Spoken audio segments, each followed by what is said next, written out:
Bonsoir à tous. Donc effectivement, on a, je pense, un nouveau projet qui s'est mis en place ici sur Saint-Martin depuis quelques mois, depuis le mois d'octobre.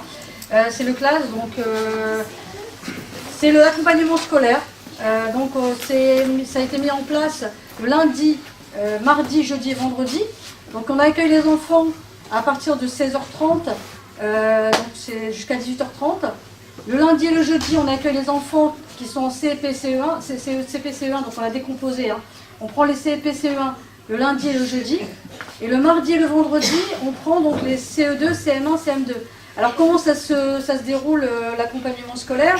C'est que dans un premier temps, on accueille les enfants. Alors pour faire effectivement, c'est l'accompagnement à la scolarité. Donc accompagner, ça veut dire faire les devoirs à la place des enfants. Donc on les accompagne.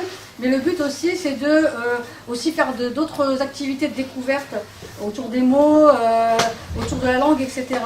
Donc ça peut être des jeux, ça peut être par exemple le jeudi et le vendredi, on a mis en place donc des ateliers cuisine autour donc, de mots en anglais. Voilà, le but c'est que l'atelier soit un prétexte pour que les enfants découvrent à la fois la langue française, les chiffres, les mots, la langue anglaise autrement.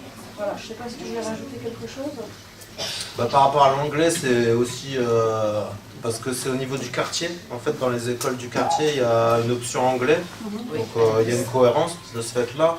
Et puis c'est aussi par rapport à nos envies sur le travail autour de la mobilité internationale, là, comme les jeunes qui partent à Los Angeles. Enfin, c'est de permettre aux jeunes de s'ouvrir sur le monde, et l'anglais, vu que c'est la langue universelle, c'est important de travailler dessus, surtout qu'en France, c'est toujours un peu compliqué, on n'est pas les meilleurs dans le domaine, et c'est essayer aussi de contrer un peu, de remédier à ce problème en gros.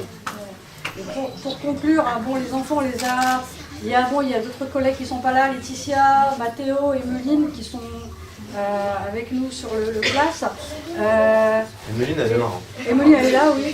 Et tu étais là tout à l'heure. Ouais. Et donc le but aussi de ce projet, c'est que l'enfant devienne aussi acteur de son savoir. C'est-à-dire qu'il s'approprie le savoir et qu'il ait aussi un rapport beaucoup plus apaisé.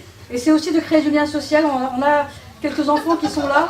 Donc on en a une dizaine les lundis, mardi, jeudi et vendredi. Et voilà, le but aussi, c'est qu'ils créent aussi des liens entre eux, en dehors de l'école. Et puis voilà, qu'ils deviennent, c'est important, c'est très important, qu'ils soient acteurs de leur savoir. Et ce qui est intéressant, c'est qu'ils sont volontaires. Effectivement, les parents sont venus au début, ils ont signé des chartes, etc. Mais ce qui est vraiment intéressant et qui est encourageant, c'est qu'ils sont volontaires et qu'ils viennent. Et parfois même quand ils n'ont pas de devoir, ils viennent parce qu'ils ont envie d'être là. Donc voilà, moi je voudrais surtout... Voilà, donc moi je voudrais surtout... On a applaudi l'équipe, mais je voudrais surtout applaudir, qu'on applaudisse les parents et les enfants, parce que franchement...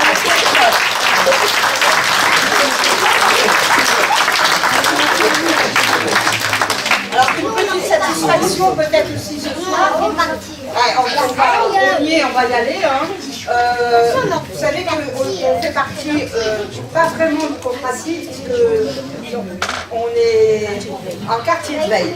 On est comme le Saint-Martin est très grand, on ne peut pas être comme le quartier du Vermandois ou comme la ZUP en quartier central-ville. Donc on a deux dossiers qui ont été déposés dans ce cadre-là. Un dossier qui s'appelle le talent éducation, qui a été porté par Jonas, mon petit-fils, excuse-moi, Johan, et un projet éco-solidaire qui a été porté par SATA. Et Madame Nadia nous a dit ce soir qu'ils étaient dans les meilleurs. On peut quand même féliciter nos professionnels. Voilà.